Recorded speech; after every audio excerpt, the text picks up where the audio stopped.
ಎಲ್ರಿಗೂ ನಮಸ್ಕಾರ. Welcome back to my YouTube channel. ಹಾಗೆ ಇದು ಪಾರ್ಟ್ 2 ವಿಡಿಯೋ ಆಗಿರುತ್ತೆ ನಮ್ಮ ದೇವಸ್ಥಾನದ ಫಂಕ್ಷನ್ದು.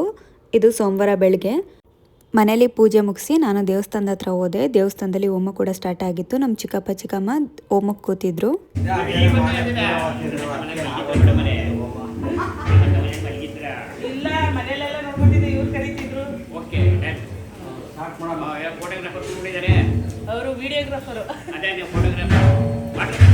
ಹಾಗೆ ನೀವು ಇಲ್ಲಿ ನೋಡ್ತಾ ಇರ್ಬೋದು, ಹೋಮ ಕೂಡ ಸ್ಟಾರ್ಟ್ ಆಗಿತ್ತು. ಬೆಳಿಗ್ಗೆನೆ ಒಂದು 6-6:30 ಅಷ್ಟೊತ್ತಿಗೆಲ್ಲ ಸ್ಟಾರ್ಟ್ ಆಗಿತ್ತು. ಹಾಗೆ ಅಲ್ಲಿಂದ ನಾನು ಮನೆಗೆ ಕೂಡ ಬಂದೆ. ಸುದೀಪ್ ಕೂಡ ರೆಡಿ ಆಗಿದ್ದ. ಏ ಕಳ್ಳ ನೋಡು, ಈ ತರ ಇದೆ ಇವತ್ತು ಔಟ್ಫಿಟ್. ನೀಟಾಗಿ ಕೂತ್ಕೋ. ನಮ್ಮ ಮಮ್ಮಿದು ಈ ತರ ಇದೆ ಔಟ್ಫಿಟ್.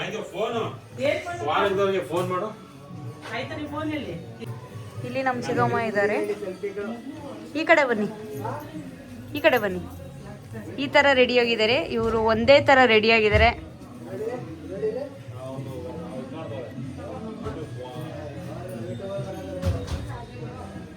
ಸುದೀಪು ಮತ್ತೆ ನಮ್ಮ ತಾತ ಏನು, ಇವರಿಬ್ರು ಒಂದೇ ತರ ರೆಡಿ ಆಗಿದ್ದಾರೆ ನೋಡಿ. ಒಂದೇ ತರ ಸ್ಯಾರಿ. ಜೋರಾಗಿ ಮಾತಾಡಿ. ಜಯಶ್ರೀ ಸಿಂಪಲ್ ಆಗಿ ರೆಡಿ ಆಗಿದ್ದಾಳೆ. ಬಟ್ ಎಲ್ಲ ಕಾಫಿನೇ ಹಾಕಿದೀವಿ ಅಲ್ವಾ ನೋಡಿ. ಮೆರೂನ್ ಅಲ್ಲೇ ತಿರುಗು ಜಯಶ್ರೀ ಹಂಗೆ. ಇನ್ನ ಗರ್ಭದ ಗುಡಿಲಿ ಮಾದಪ್ಪನ್ಗೆ ಈ ತರ ಅಲಂಕಾರ ಮಾಡಿದ್ರು ನಮ್ಮ ತಾತ. ತುಂಬಾನೇ ಚೆನ್ನಾಗಿ ಅಲಂಕಾರ ಮಾಡಿದ್ರು. ಹಾಗೆ ನಾವೆಲ್ಲ ಈ ತರ ರೆಡಿ ಆಗಿದ್ವಿ.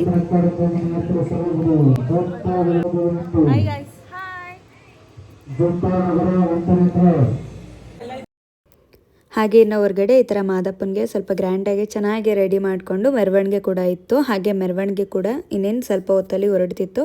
ಒಂದು 11 ಕಾಲಷ್ಟೊತ್ತಿಗೆಲ್ಲ ಹೊರಟಿತ್ತು ಮೆರವಣಿಗೆ.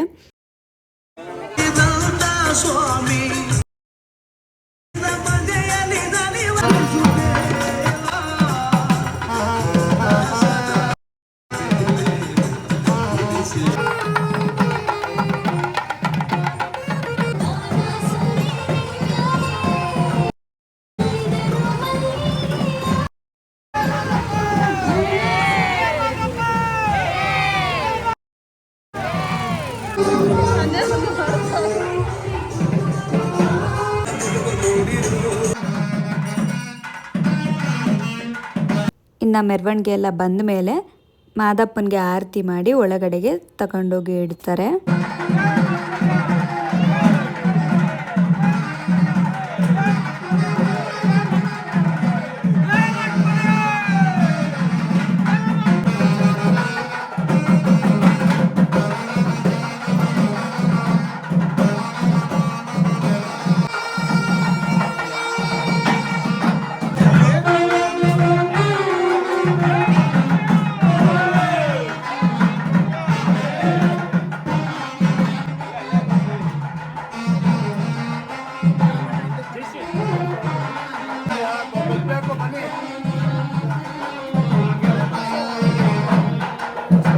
ಹಾಗೆ ಮೆರವಣಿಗೆ ಕೂಡ ತುಂಬಾ ಚೆನ್ನಾಗಾಯಿತು. ಹಾಗೆ ಫೋಟೋ ಎಲ್ಲ ಒಳಗಡೆ ಇಟ್ಟು ಸ್ವಾಮಿಗೆ ಎಡೆ ಪ್ರಸಾದ ಕೊಡಬೇಕಿತ್ತು. ಅದನ್ನು ನಮ್ಮ ಚಿಕ್ಕಪ್ಪ ಮಾಡಿದ್ರು. ಹಾಗೆ ಎಡೆ ಪ್ರಸಾದ ಕೊಟ್ಟ ಮೇಲೆ ಅನ್ನ ಸಂತರ್ಪಣೆ ಸ್ಟಾರ್ಟ್ ಆಗುತ್ತೆ. ಹಾಗೆ ಇದನ್ನೆಲ್ಲ ಕೊಟ್ಟು ಪೂಜೆ ಮುಗಿಸಿ ಅನ್ನ ಸಂತರ್ಪಣೆಗೆ ಕೂಡ ಕೂರಿಸಿದ್ರು. ತುಂಬ ಜನ ಊಟ ಮಾಡಿದ್ರು. ಹಾಗೆ ಈ ಸಲ ಹಬ್ಬ ತುಂಬಾ ಚೆನ್ನಾಗಾಯಿತು. ಹಾಗೆ ಈ ಲೈನ್ ಅರ್ಧ ಜನ ಕೂತಿದ್ರು. ಹಾಗೆ ದೇವಸ್ಥಾನದಿಂದ ಸ್ಟ್ರೈಟ್ ಅರ್ಧ ಜನ ಕೂತಿದ್ರು. ಹಾಗೆ ಮಧ್ಯಾಹ್ನ ಒಂದು 3 ಗಂಟೆ ತನಕ ಊಟ ಎಲ್ಲ ಮುಗೀತು. ಹಾಗೆ ಇನ್ನೆಲ್ಲ ಮಿಕ್ಕಿರೋದನ್ನೆಲ್ಲ ಜನಗಳಿಗೆ ತುಂಬಬೇಕಿತ್ತು. ಹಾಗಾಗಿ ಸುದೀಪು ರೈಸ್ ಎಲ್ಲ ತುಂಬಿಕೊಡ್ತಿದ್ರು. ಹಾಗೆ ನಾನು ಅಲ್ಲೇ ಕೂಡ ಇದ್ದೆ. ಈ ಲೈನ್ ಅರ್ಧ ಜನ ಕೂತಿದ್ರು. ನೀವು ಇಲ್ಲಿ ನೋಡ್ತಾ ಇರ್ಬೋದು. ಬಾತು, ಕಾಳುಗೊಜ್ಜು, ರೈಸು, ಸಾಂಬಾರು, ಪಾಯಸ, ಬೂಂದಿ ಮಾಡಿಸಿದ್ವಿ ಪ್ರಸಾದಕ್ಕೋಸ್ಕರ. ದೊಡ್ಡ ದೊಡ್ಡ ಪಾತ್ರೆಲೆಲ್ಲ ಮಾಡಿಸಿದ್ವಿ. ಬಟ್ ಎಲ್ಲ ಖಾಲಿ ಆಯಿತು. ಸ್ವಲ್ಪನೂ ಕೂಡ ಏನೂ ಉಳ್ಕೊಳ್ಳಿಲ್ಲ. ಎಲ್ಲ ತುಂಬ ಚೆನ್ನಾಗಿ ಊಟ ಮಾಡಿದ್ರು. ಹಾಗೆ ನಾವಿಲ್ಲೆಲ್ಲ ರೈಸ್ ಎಲ್ಲ ಖಾಲಿ ಮಾಡಿ ಎಲ್ಲ ಮುಗಿಸ್ಕೊಂಡು ಪಾತ್ರೆ ಎಲ್ಲ ತೊಳೆಯೋಕ್ಕಿಟ್ಟು ಹಾಗೆ ನಾವು ಟೀ ಕುಡ್ಕೊಂಡು ಬರೋಣ ಅಂತ ಮನೆ ಹತ್ರಕ್ಕೆ ಹೋದ್ವಿ. ಹೇಳಿ ಅಣ್ಣ, ಹೆಂಗೆ ಇದು ನಮಗೆ ಟೀ ಮಾಡ್ಕೊಡ್ತಾ ಇದ್ದಾರೆ ನಮ್ಮ ಬ್ರದರ್. Hello hello hello. ಶುಂಠಿ ಹಾಕಿ ಇಷ್ಟ ತನಕ ಅಲ್ಲೆಲ್ಲ ಅಡುಗೆ ಬಡಿಸಿ ಬಂದು ಎಷ್ಟು ಖುಷಿ ಇದೆ ಮನಸ್ಸಲ್ಲಿ. ತುಂಬ ಕಾಲೆಲ್ಲ ಬಿದ್ದೋಗಿದೆ. ಹಂಗಾಗಿ ಒಂದು ಸ್ವಲ್ಪ ಟೀ ಚೆನ್ನಾಗಿ ಮಾಡ್ತಾರೆ. ಹಂಗಾಗಿ ಅದು ಏನೂ ಅಲ್ಲ, ಶುಂಠಿ. ಅದು ನೋಡಕ್ಕೆ ಹೆಂಗೆಂಗೋ ಕಾಣಿಸ್ತೈತಣ್ಣ. ಓಕೆ, ಎಷ್ಟು ಜನಕ್ಕೆ ಮಾಡ್ತಿದ್ದೀರಾ? ಒಂದು 15 ಜನ. 15 ಜನಕ್ಕಾ? ಇಲ್ಲಿ 15 ಜನ ಇಲ್ಲ ಅನ್ಸುತ್ತೆ. ಇದ್ರೆ ನೀವೇ ಕುಡಿತೀರಾ ಒಂದು ಲೋಟ? ಇಷ್ಟೆಲ್ಲ ಪಚಿತಿಯಾಗಿದೆ. ನಮ್ಮದು ಇವಾಗ ಎಲ್ಲ ಊಟ. ಶಟಪ್. ನಮ್ಮದು ಇವಾಗೆಲ್ಲ ಊಟ ಆಗಿದೆ. ನಮ್ಮ ಅಣ್ಣ ಊಟ ಮಾಡ್ತಾ ಇದ್ದಾರೆ. ಹಾಯ್ ನಾಚ್ಕೋತಾನೆ ಸ್ವಲ್ಪ. ಹುಡುಗಿ ಇದ್ರೆ ಕೊಡಿ.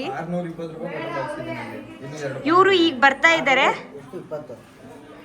ಸಾಕು ಅನ್ನಿಸ್ಕೊಂಡು ಕೆಲಸ ಎಲ್ಲ ಮಾಡಿ ಜೀವದ ಮೇಲೆ ಜಿಗಿಪ್ಸೆ ಬರ್ಸಿ. ಮತ್ತೆ ಮನೋಣ್ಣ ಟೀ ಮಾಡ್ತಾ ಇದ್ದಾರೆ. ಏನು ಅನ್ನಿಸ್ತಾ ಇದೆ?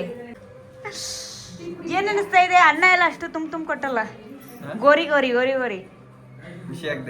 ಖುಷಿ ಆಗ್ತಾ ಇದೆಯಾ? ಹೌದಾ? ನಿನಗೇನು ಅನ್ನಿಸ್ತೈತಾ? ಕಳ್ಳ ನೀ ಕೆಲಸನೇ ಮಾಡಿಲ್ಲ, ತಿನ್ನು. ಹೌದಾ? ಈಗ ಟೀ ಕುಡಿತಾ ಸಿಗ್ತೀವಿ. ಬಾಯ್.